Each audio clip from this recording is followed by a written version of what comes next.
Welcome to our forum on the energy, environment, and economics. I am Rose Ferlita. I am one of the county commissioners, but at the same time, I have the pleasure and the honor to be the chairman of the Energy Committee. This is our second forum of this type, actually. We had one before this at the forum. As you walked in, I'm sure that you noticed that we had passenger vehicles, transit bus, and a refuse hauler. These vehicles operate on either 100% natural gas, electric, plug-in hybrid electric, and hybrid electric technology. TECO, Progress Energy, Hillsborough County, HART, and Republic Services are all taking the lead in our region.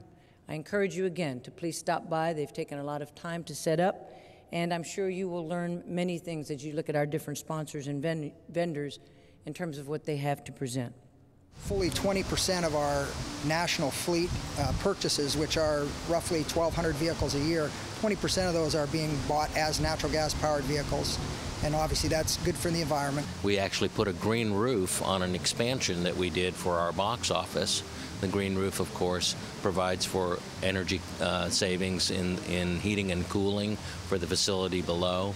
It also contributes to the reduction of the heat island and a number of other attributes that are positive in terms of a conservation perspective. We've really focused on a lot of grassroots efforts throughout the communities that we serve.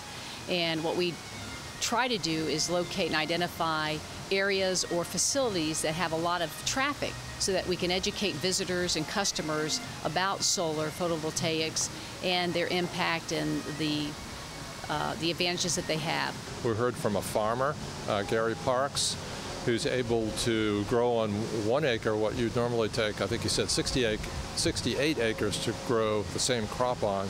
It's just amazing what all these different private enterprises are doing already. Several times a week, we get opportunities to sponsor different workshops and energy forums. What makes this one unique is the niche and the focus of really concentrating and focusing on the government aspect. This is a time when, with an economic downturn, we have to be more responsible with the dollars that constituents give us to watch and take over and account for.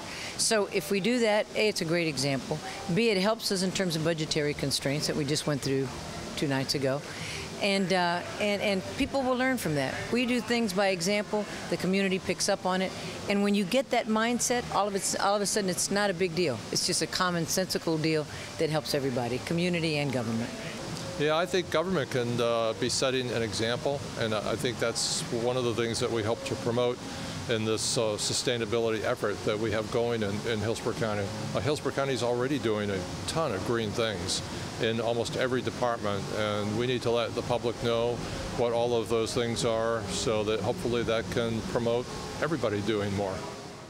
So I'm very excited to introduce to you today our keynote speaker, Emmy Award-winning television host, Steve Thomas. Steve is one of the best-known celebrities in the do-it-yourself category, hosting This Old House, which I watched faithfully for all 14 years, and also Renovation Nation, which I really enjoy. He's an advocate for green renovation techniques and provides practical advice to businesses and homeowners on how to spend their green dollars wisely. Please help me give a warm welcome to Steve Thomas.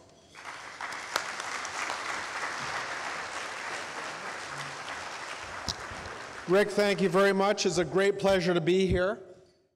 Conservation is the most, the easiest thing to do, turn off the lights, drive less, all that kind of stuff. Efficiency is the next level of savings, energy efficient boilers and HVAC equipment, insulating your house, all that kind of stuff. And then the top part of the pyramid, I used to have it labeled renewables. And then I switched it to innovation because renewables will be part of the picture. But we really need to start thinking about how we're going to generate power on a big scale. We need to get back the innovation spirit. We live in a natural world.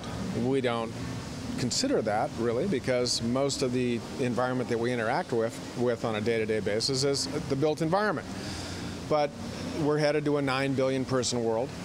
We are using more and more energy of all forms, from oil to electricity.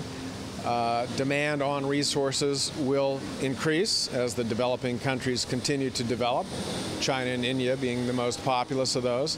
And my interest in this part of my career is to understand and do whatever I can to alter and enhance the way we interact with the natural environment. You want to have an impact? Plant tomatoes, and then some chard, and then it takes a huge and compost your waste. Turn off your lights. It's really an awareness of the incremental impact of all those little decisions we make. The bottom line, we're going to have to continue to do this. Governments have to realize that this is a different time and a different way to represent our citizens. Partnerships, partnerships, partnerships. Public, private, whatever works. We have to engage in relationships so that everybody wins, specifically our citizens.